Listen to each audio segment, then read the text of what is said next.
soat 40 gaplashishimiz mobaynida siz o'zingiz rahbardek tuting. Chunki men sizga bu mavzuni to'xtalib, qanaqa inson, qanaqa rahbar bo'lish kerakligini xalqaro tajribadan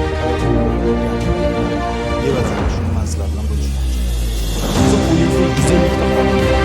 O'sha qonun borlarning eng birinchi o'rinda siz qanaqa rahbar bo'lishsiz?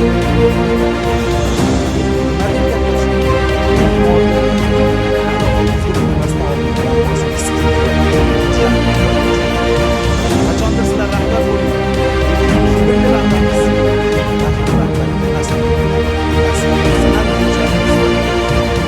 Ruhiyati kuchli rahbar qanaqa bo'ladi?